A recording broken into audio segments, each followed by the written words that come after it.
Assalamualaikum warahmatullahi wabarakatuh. Alhamdulillahi rabbil alamin.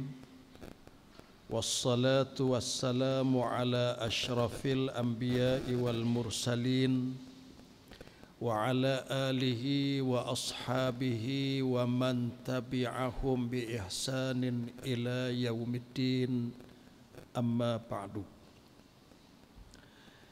Yang dihormati, yang berhormat pengurusi majlis, yang kita raikan, yang berhormat IRTS Haji Khairinizam Khairuddin, Ketua Penerangan PAS Pusat, juga Ahli Parlimen Jerantut Pahang,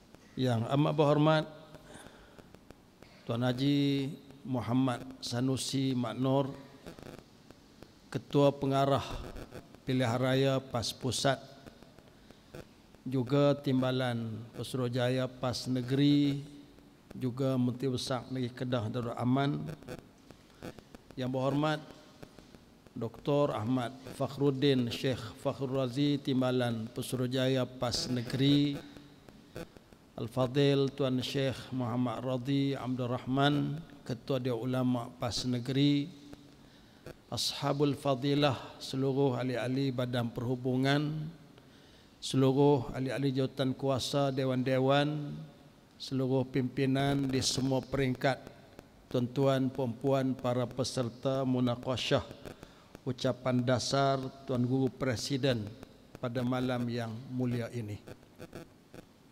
Alhamdulillah kita dapat bertemu malam ini, walaupun jadual kita sebenarnya bermula dari jam 8 tadi, tapi dia jadi sampai pukul 10. Saya pun tak tahu pasal apa. Tunggu kencing sampai 2 kali lah tunggu.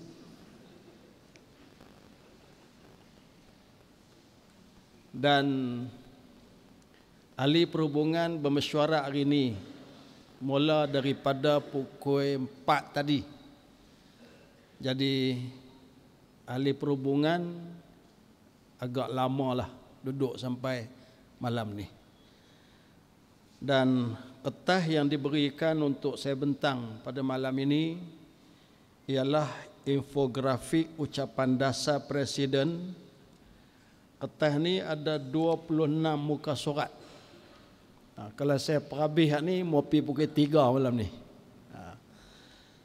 InsyaAllah saya tak berhasrat untuk nak membaca keseluruhan, kerana ucapan dasar Tuan Guru yang diberi tajuk Malaysia Sejahtera, jadi tema yang begitu besar diangkat untuk muktamar kita yang lalu, yang sudah tentu tuan-tuan di sana ada mesej yang hendak diberikan, bukan sekadar kepada parti, ahli parti, pimpinan, tapi juga kepada rakyat.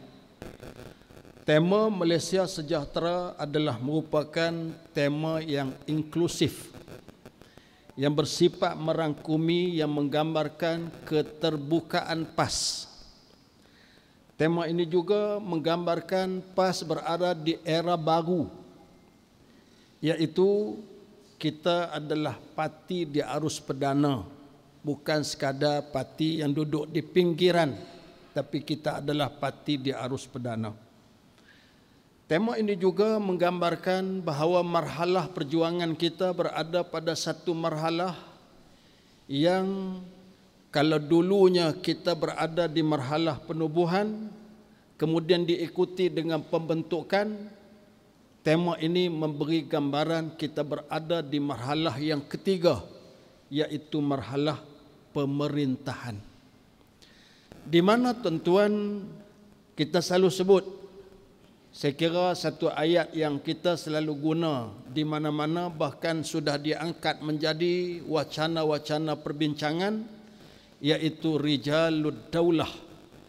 Yang kalau dulu kita bercakap dalam kelompok kita memerlukan kepada Rijalud Da'wah, kemudian Rijalud Tarbiyah, sekarang kita bercakap dan berbicara soal yang berkait dengan Rijalud Daulah.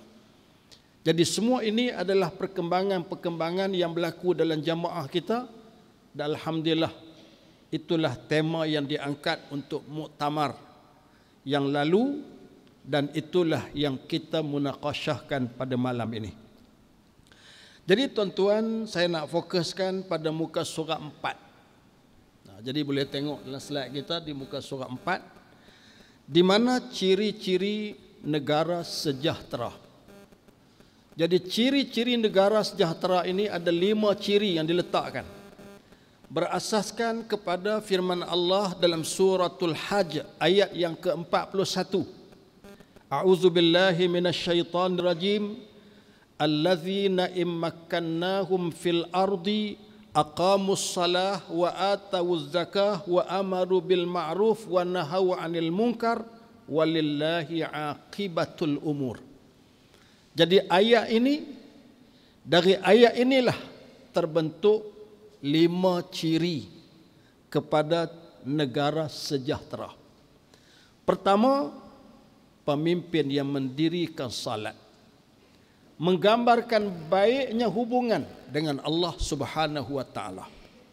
Sebab tu kalau kita tengok sebagai contoh, waktu Nabi sallallahu alaihi wasallam berhijrah ke Madinah. Ini satu proses yang sangat istimewa dalam perjalanan sirah yang menggambarkan keluasan agama. Tapi sampai sahaja Nabi di Madinah, ada 3 benda besar yang dilakukan oleh Nabi. Salah satu daripada 3 yang utama dilaksanakan ialah Nabi mendirikan masjid. Mendirikan masjid memberi gambaran betapa kepentingan hubungan manusia dengan Allah Subhanahu wa taala diletakkan menjadi suatu perkara pertama, perkara asas yang sangat penting. Maka sebab itu Allah menyatakan allazina immakkannahum fil ard. Mereka yang dikurniakan Allah kedudukan di bumi. Maka perkara yang pertama dilakukan ialah aqamus salah, dirikan sembahyang. Jadi soal yang berkait dengan sembahyang, kita kira dalam jamaah kita ini adalah perkara yang sudah menjadi teras utama yang kita tidak lagi berbicara soal tak cukup rakaat, tak cukup waktu. Yang kita bicarakan dalam soal yang berkait dengan sembahyang ialah menambah lagi sembahyang sunat, tahajud, duha dan sebagainya.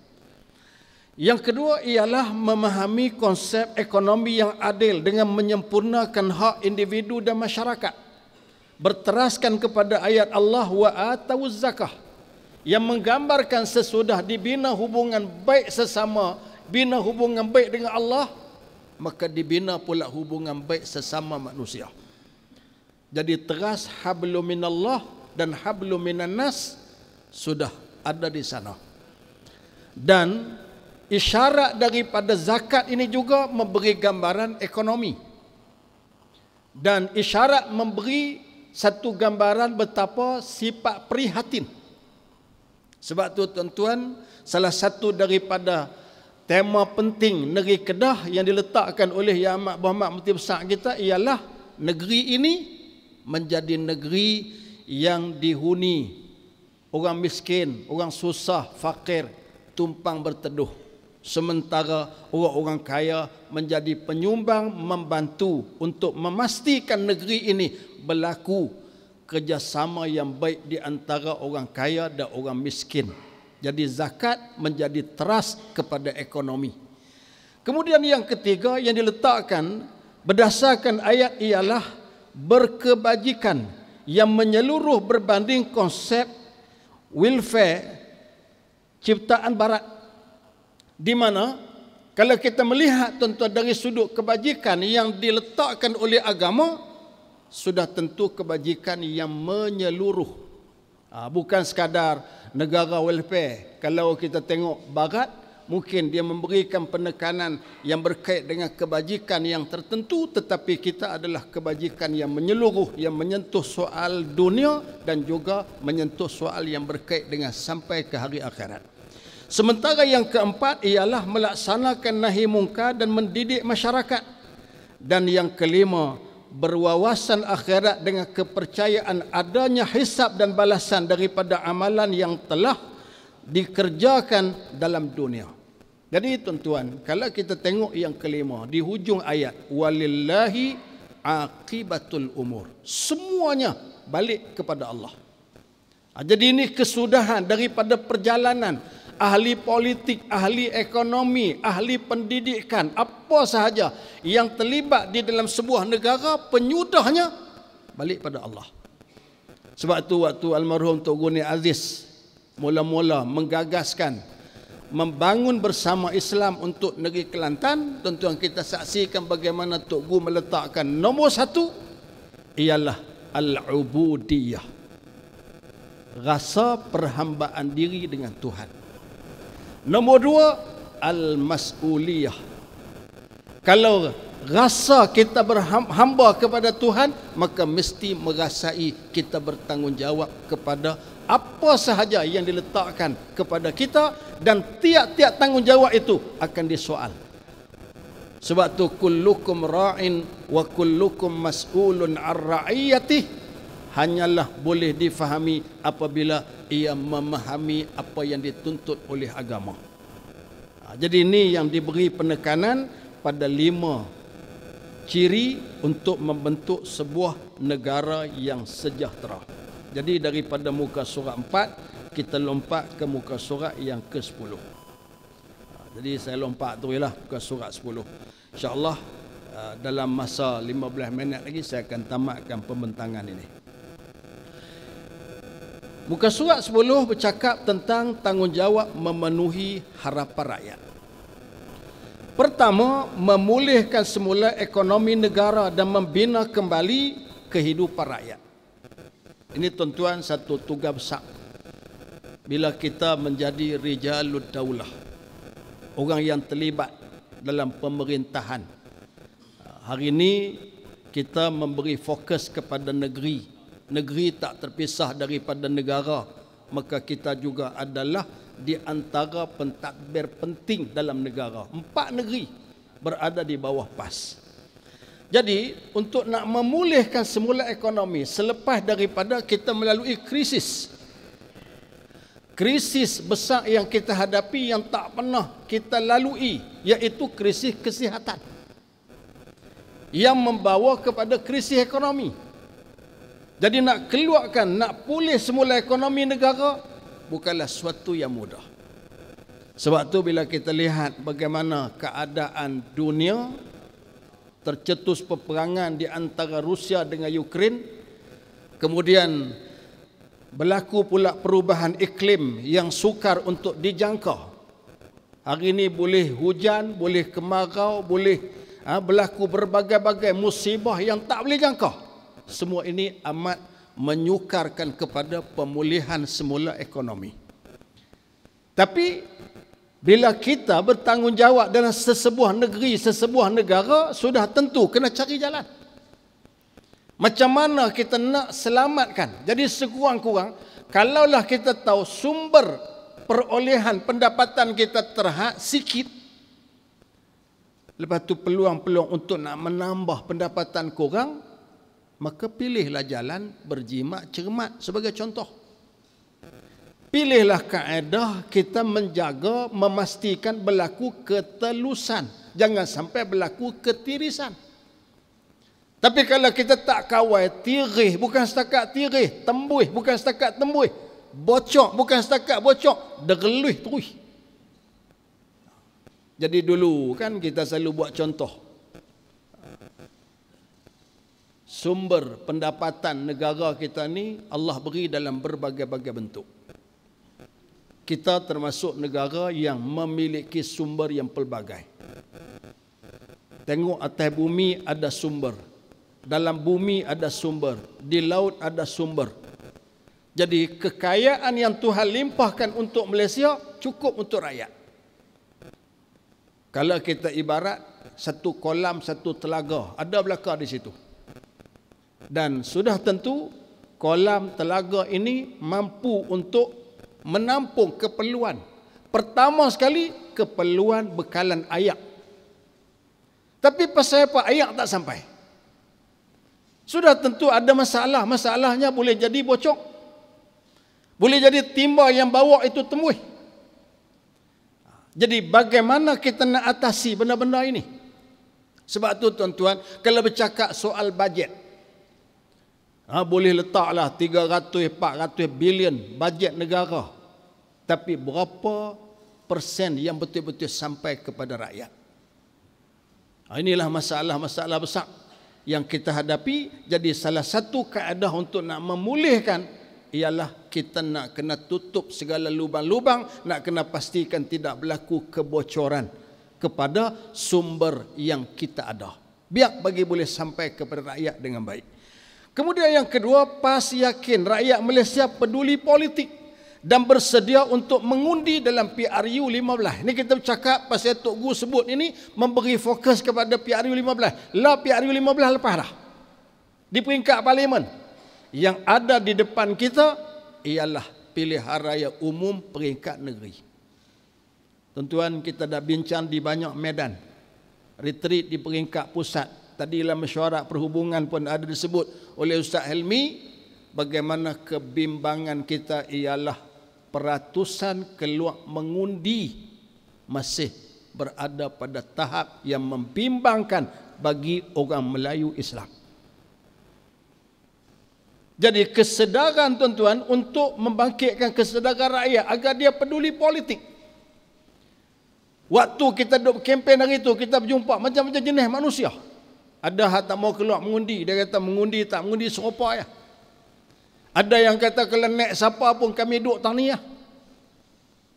Saya pergi berjalan di Pekahari, jumpa dengan peniaga. Dia kata, Ustaz, siapa pun jadi wakil rakyat, saya duduk tahniah. Duduk berniaga ni. Dia nak gambarkan bahawa bagi dia mengundi tak mengundi tak ada apa.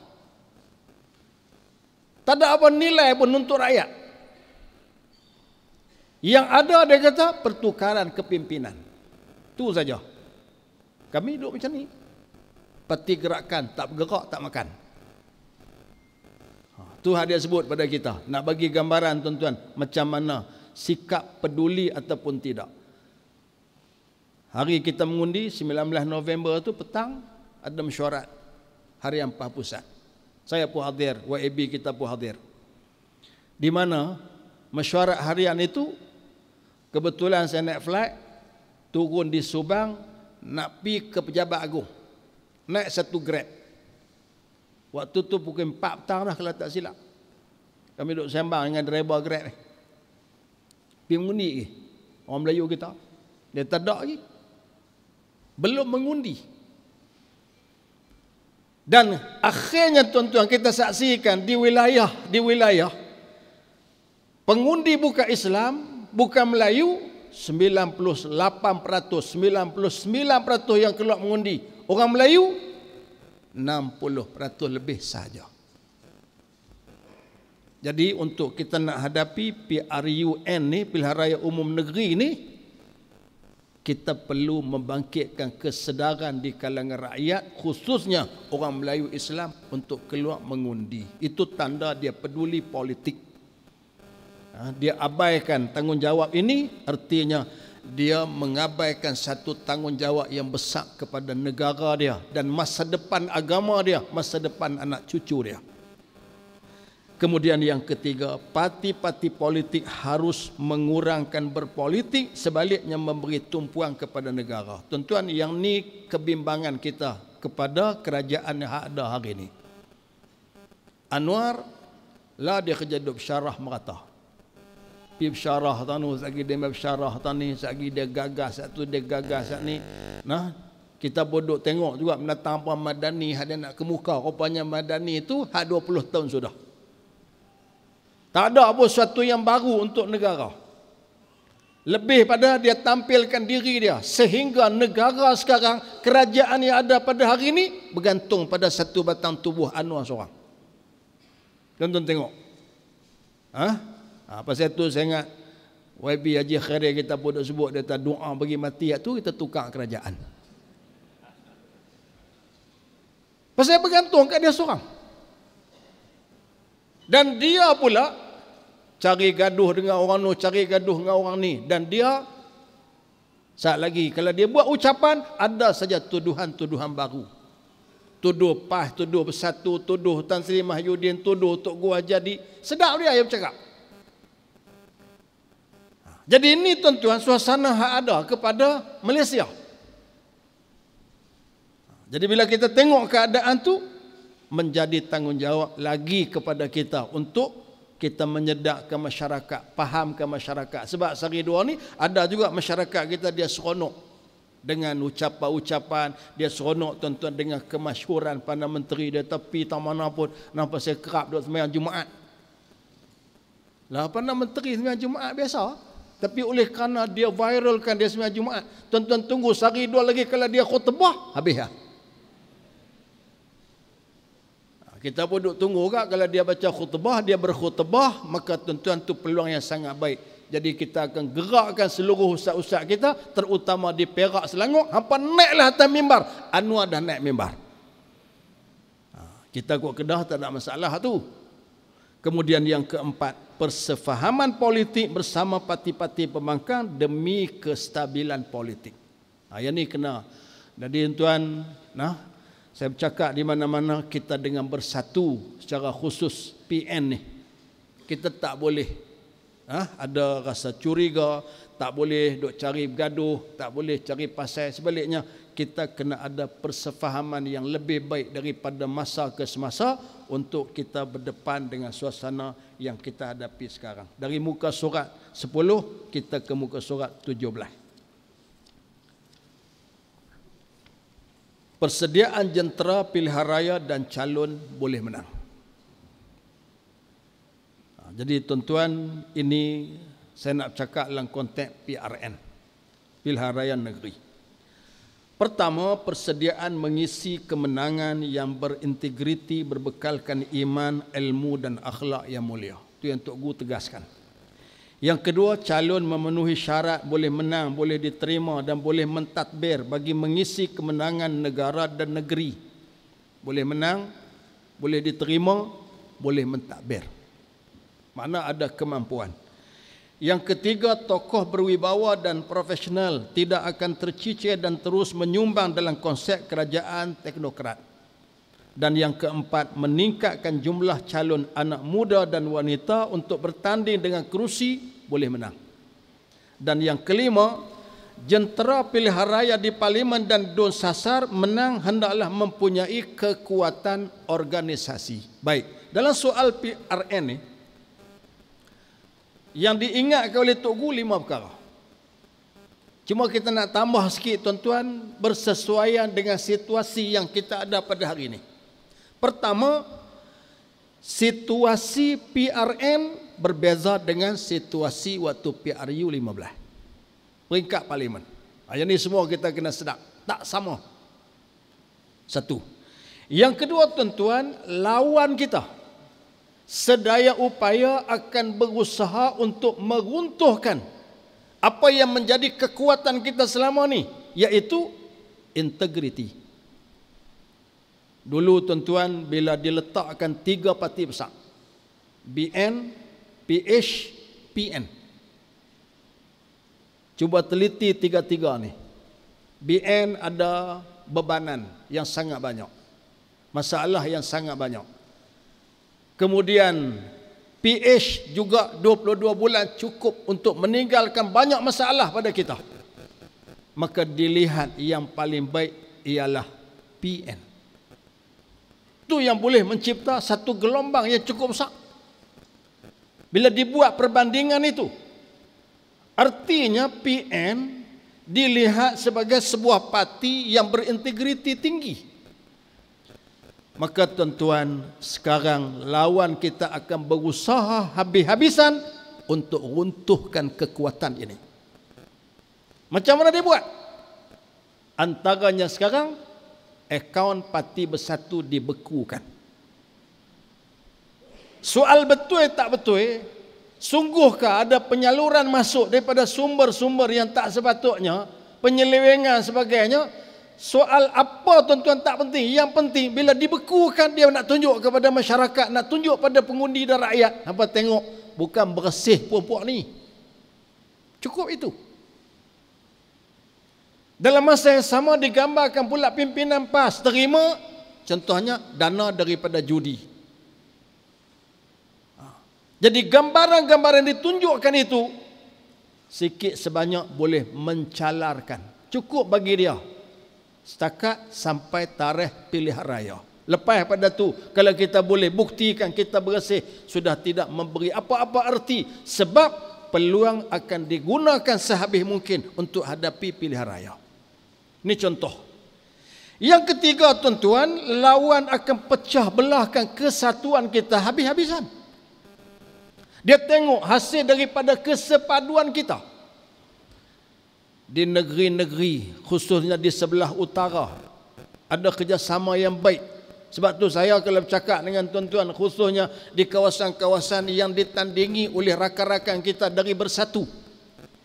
Sebut di mana Langkawi, sebut di Kubang Pasu. Kalau kita tengok rakan kita bertanding, di mana? Di Padang Serai, di mana? Di Sungai Petani, di Merebuk. Tuan-tuan telah bekerja habis-habisan. Kita tak rasa pun calon itu calon, bukan calon kita. Sebaliknya kita rasa dia adalah sebahagian daripada kita. Ini kesatuan yang kita berjaya bina. Tapi kalau sesama kita sudah mula timbul rasa curiga, kita contohnya kita tengok gerakan. Duk bunyi macam gerakan, duk komen-komen kita ni Melayu sangat, Islam sangat, tak apa selesa dengan gerakan, kita pokeh gerakan pergi tepi. Lepas tu rasa pula tak apa selesa dengan Bersatu. Masalah-masalah yang disebut itu ini, jentera tak ada, cawangan tak ada, kita pokeh pula Bersatu. Kalau itulah yang berlaku, memang itulah yang dihajati oleh lawan kita, perpecahan untuk melemahkan kita. Kemudian yang keempat, musuh akan mencari kelemahan kita. Andainya tidak ditemui kelemahan, maka direka dan difitnah kepada kita. Dan yang kelima, kerajaan pusat adalah kerajaan yang baru. Perdana Menteri, dia tampil diri dan dia gambarkan dia sangat terkenal di peringkat negara dan juga antarabangsa. Tonton bayangkan, untuk hadapi PRN, adakah Perdana Menteri yang begini hebat, begini terkenal, duk tunggu nak jadi Perdana Menteri pun 24 tahun, hebat punya ucapan, tiba-tiba dia nak biarkan 6 negeri ini terlepas kepada PN? Mana mungkin. Kalau dia tak boleh ambil 3 negeri hak duk kat kita ni, dia akan pertahan 3 negeri hak duk dalam tangan dia. Sekurang-kurang itu. Jadi ini cabaran-cabaran yang ada di depan kita pada waktu kita akan hadapi PRN. Tuan-tuan yang dikasihi sekalian, dari muka surat 17 kita pergi muka surat 21. Jadi Tok Guru pesan pada kita, dari sudut usaha kita tuan-tuan, dalam apa keadaan untuk menghadapi PRN dan untuk jangka masa perjuangan yang panjang, pemerkasaan pentarbiahan dan organisasi sebagai satu disiplin ketaatan. Alhamdulillah, kita di Kedah, saya dapat rasai dan mengakui tuan-tuan adalah kita semua berada dalam satu suasana dan keadaan patuh kepada arahan parti. Bila parti sudah buat keputusan, kita patuh. Walaupun kadang kita rasa berat beban untuk mematuhi. Jadi kepatuhan, disiplin kepatuhan ini dari mana? Apa rahsia yang menyebabkan kita dapat disiplin itu? Maka tuan-tuan, di antaranya ialah tarbiyah. Justru untuk memastikan kepatuhan itu berterusan, maka penyusun nizam tarbiyah, mewujudkan majlis nuqabah PAS, memperkemahkan sistem pelaporan dan penaziran, dan yang lain-lain itu adalah merupakan perkara penting untuk kita. Yang kedua, ahli dan pimpinan PAS wajib menghadiri majlis ilmu. Sekarang tuan-tuan, musim kita bermesyuarat agung. Saya selalu ingatkan bahawa tanda cawangan-cawangan kita aktif ada 3. Sekurang-kurang 3. 1, cawangan ini buat mesyuarat.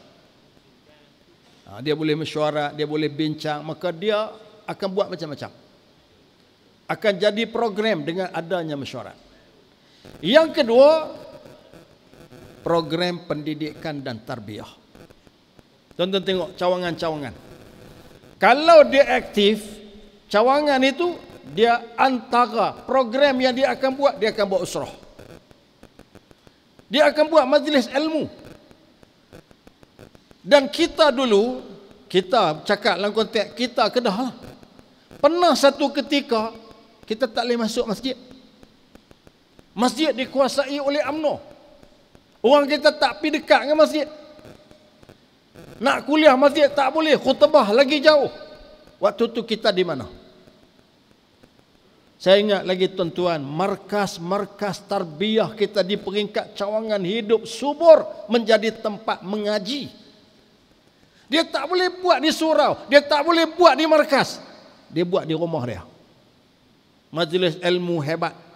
Jadi bila kepimpinan kita memberi fokus kepada majlis-majlis ilmu, ini yang meningkatkan disiplin diri kita. Yang ketiga, tanda keaktifan sesebuah cawangan di Kedah kita secara khusus ialah program kebajikan. Sebab tu tuan-tuan, dulu kita ada badan-badan kebajikan, peringkat kawasan, peringkat DUN. Sebelum daripada adanya kebajikan di peringkat pusat. Dan badan-badan kebajikan inilah yang cukup hebat menjaga ahli-ahli kita. Berapa ramai di kalangan ahli kita yang cukup cermat, berhati-hati dengan parti, berhati-hati dengan soal badan kebajikan. Pasal apa? Dia kata sakit, demam, mati, mereka inilah yang akan ambil berat. Itu kekuatan yang ada kepada kita. Kenduri kenara sama. Bila ada pakatan, kenduri kenara yang cukup kuat. Jadi bila buat majlis apa, kenduri kenara, orang kita dia tak bimbang. Pasal dia tahu kekuatan PAS dia akan turun habis-habisan. Ini tuan-tuan, tarikan-tarikan yang ada kepada jamaah kita, ya alhamdulillah dapat membentuk kekuatan yang boleh bertahan sampai ke hari ini. Kemudian parti mesti ditadbir dan diurus dengan kaedah pentadbiran yang sebaik-baiknya. Dan yang keempat, ikuti arahan pentadbiran parti di peringkat pusat, negeri, kawasan dan cawangan. Alhamdulillah, saya di sini tuan-tuan boleh beri kreditlah kepada Kedah, kita di Kedah ini, sebab dari sudut melaksanakan arahan sekarang sedang berlumba untuk buat mesyuarat agung. Mesyuarat agung di peringkat cawangan-cawangan yang ada 90 cawangan, nak 90 cawangan dia bermesyuarat. Kalau baling sampai 163 cawangan, kalau boleh nak supaya semua cawangan dia bermesyuarat. Artinya ini usaha yang kita buat bersungguh-sungguh. Dan alhamdulillah cawangan-cawangan kita patuh melaksanakan arahan walaupun susah. Bagi orang kampung tuan susah untuk mereka nak buat kadang minit mesyuarat, kadang laporan keuangan, bagi mereka susah. Sukar bagi mereka, tapi buat juga. Dan kita tak nafikan ada cawangan kita paksa-paksa buat mesyuarat agung, dia buat juga. Tapi malam bila mesyuarat kita tanya macam mana nak bentang keuangan, pakat duk tanya aku siapa dia bendahari, depa pun lupa bendahari siapa dia. Nah, hak tu pun jadi tuan-tuan. Tapi alhamdulillah mesyuarat agung dapat berjalan. Dan akhir sekali, akhir tuan-tuan, di muka surat yang ke-25 dalam usaha untuk menyusun jentera pertama PAS mestilah menunjukkan perpaduan yang kuat dalam parti. Yang ni tuan-tuan menjadi tunggak penting kepada kita, jaga perpaduan. Yang kedua, jaga adab dalam perbezaan, taat dan walak kepada keputusan parti. Dan yang ketiga, susun jentera daripada sumber yang ada dan wujudkan strategi yang terbaik. Jadi saya dah ambil tuan-tuan beberapa pesanan-pesanan penting untuk Guru Presiden dalam masa yang ada untuk kita sampaikan kepada tuan-tuan dan puan-puan. Jadi akhirnya kita simpulkan bahawa untuk menghadapi PRUN, iaitu Pilihan Raya Umum Negeri nanti, sudah diletakkan tanggungjawab yang besar kepada kita untuk negeri Kedah pertahan kemenangan dan gandakan lagi kejayaan, insya-Allah. Dan insya-Allah nanti tuan-tuan ada pengarahan-pengarahan daripada Ketua Penerangan yang akan disampaikan nanti pada tuan-tuan semua. Jadi sekadar itu yang dapat saya sampaikan. Salah silap minta maaf banyak. Terima kasih Yang Berhormat Tuan Haji Khairil. Dan terima kasih Yang Amat Berhormat bersama dengan kita. Terima kasih pada semua tuan-tuan yang hadir pada malam ini. Jadi nanti selepas daripada pembentangan yang kedua mungkin ada dibuka ruang soalan. Maka sebarang soalan yang ditanya semua akan dijawab oleh Ketua Penerangan PAS Pusat. Jadi itu saja yang saya nak bagi tahu. Wallahu a'lam. Assalamualaikum warahmatullahi wabarakatuh. Takbir.